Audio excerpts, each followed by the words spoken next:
को भेज दिया कि आप जाओ देवी, अब यहाँ हम बैठेंगे।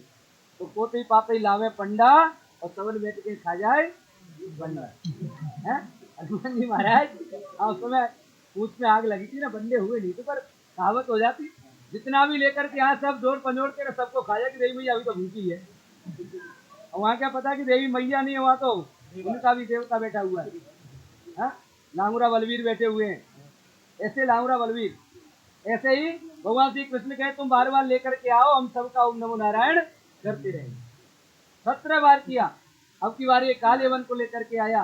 कालेवन को वरदान था कि किसी भी अस्त्र शस्त्र से नहीं मरेगा। भगवान सोचने लगे जो मरेगा ही नहीं हमसे उससे लड़े क्यों, बस जिससे जो मरेगा ही नहीं उससे लड़ना कैसा, इसीलिए लड़े नहीं। उसको बाद लेकर के आए धौलागिर, जो धौलपुर है, उसकी कंदराओं में, और मुचकुंद महाराज शयन कर रहे थे। उनको वरदान था कि जो भी आपके आंख जब खुलेंगी, जो आपकी आंखों के सामने आ गया वो भस्म हो जाए। इस कालेवन को ले जाकर के उनके सामने खड़ा कर दिया, भस्म करवा दिया, उनको वरदान दिया नर नारायण के रूप में, यही आगे चल करके इनका आविर्भाव होता है, ऐसा बताया जाता है। इसीलिए मुचकुंद महाराज की जो नगरी हमारे पास में, हम सब लोग इतने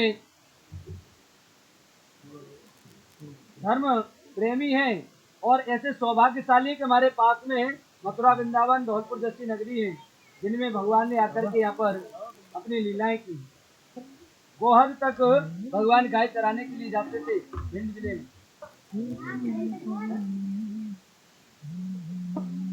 अब तो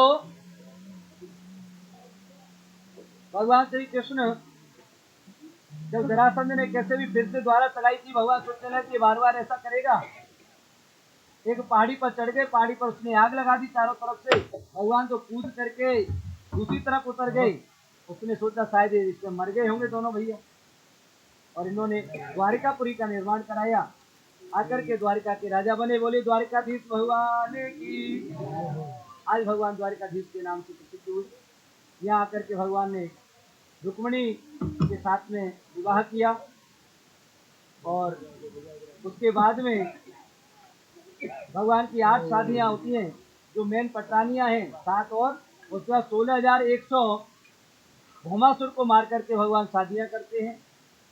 रुक्मिणी के गर्भ से जब प्रद्युम्न का जन्म हुआ तो सम्रासुर नाम का एक राक्षस है, वो इसको चुरा करके ले गया प्रद्युम्न को, और इनको ले जा करके समुद्र में डाल दिया। समुद्र में एक बड़ा सा मगर, इसको मछली भी कह सकते, बड़ी सी मछली इनको निकल गई इस बालक को।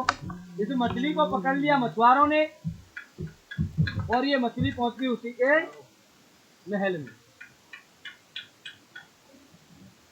जैसे ही भगवान ने रच के रखी है ना, वो वहां वैसे स्थिति में पहुंच जाता है व्यक्ति, वही पहुंच गया। सम्रासुर को पता था कि कृष्ण का जो पुत्र होगा वो मुझे मारेगा, उसे श्राप लगा हुआ है।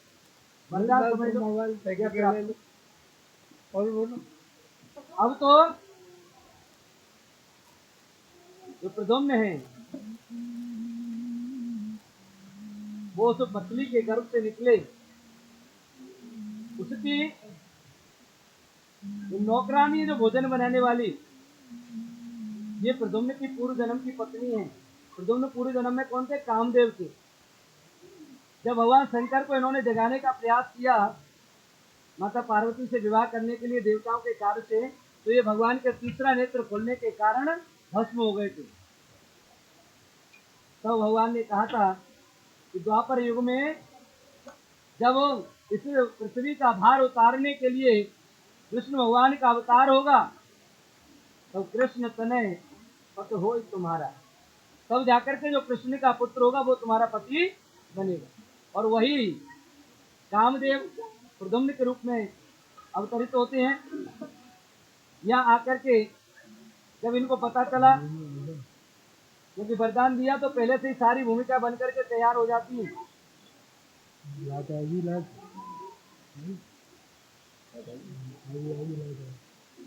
आपको वापस धरो।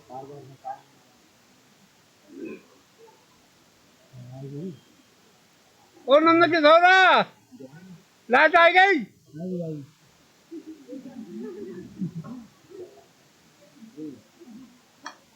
अब तो उस स्त्री ने, लाइट आ गई लाइट। उन्होंने जो रति के रूप में है, उन्होंने इनको प्रद्युम्न को धीरे धीरे करके बड़ा किया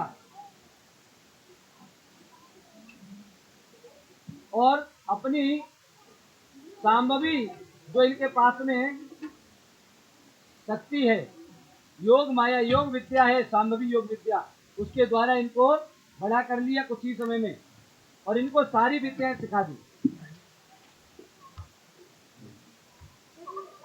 जब इनको सारी विद्याएं सिखा दी गई,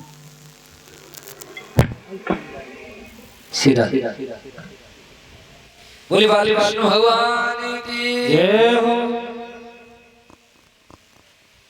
ये सांभवी विद्या सब कुछ देने वाली माँ दुर्गे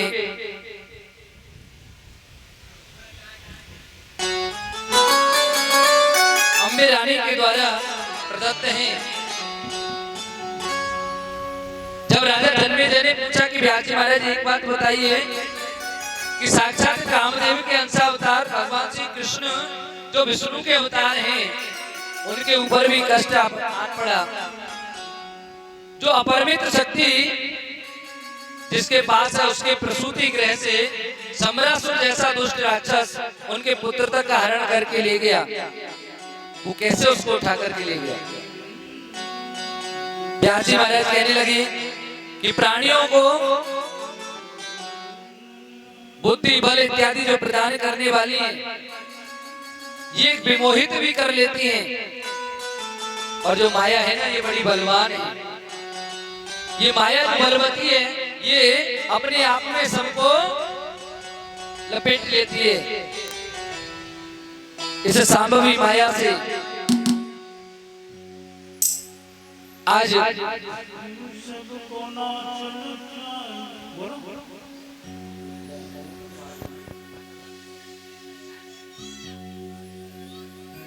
सांभवी विद्या के द्वारा जो सम्रासुर है, उसके पास भी बहुत सारी विद्याएं हैं, लेकिन सांभवी विद्या ऐसी है जो सम्रासुर के पास में नहीं है।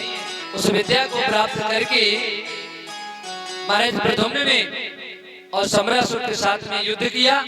युद्ध करके उसको मार दिया गया और उसी युवती के साथ में जो रति हैं, उनके साथ में विवाह करके और अपने महलों में आ जाती हैं। जब अपने महलों में आए तो समस्त जितनी भी रानियां हैं, उनको लगा कि ये तो कृष्ण जैसे स्वयं दूसरे कृष्ण चले आ रहे हैं, ये कौन है? लेकिन माँ तो माँ होती है, अपने बेटे को पहचान लिया। रुक्मिणी मैया कहने लगी ये तो मेरा पुत्र है।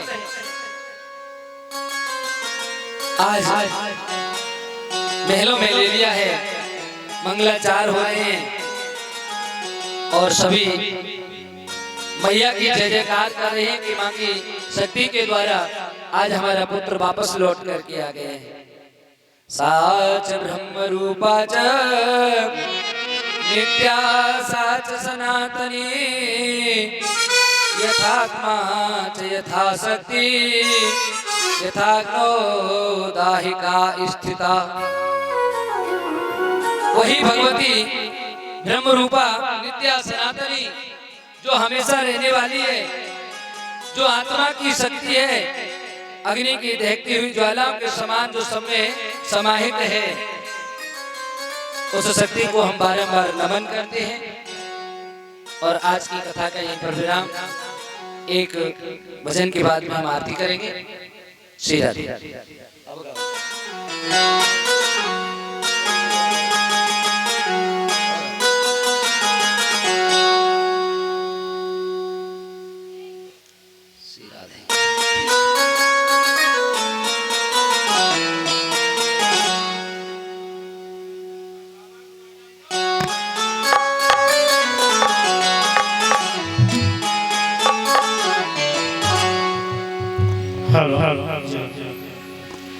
ओ जिंदगी ये किराए का घर है।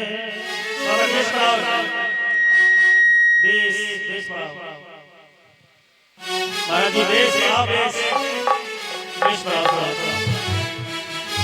हर हर हर हर जिंदगी एक किराए का घर है, एक न एक दिन निकलना पड़ेगा। जिंदगी एक किराए का घर है, एक न एक दिन निकलना पड़ेगा। मौत जब तुमको आवाज देगी, घर से बाहर निकलना पड़ेगा। मौत जब तुमको आवाज देगी, घर से बाहर निकलना पड़ेगा।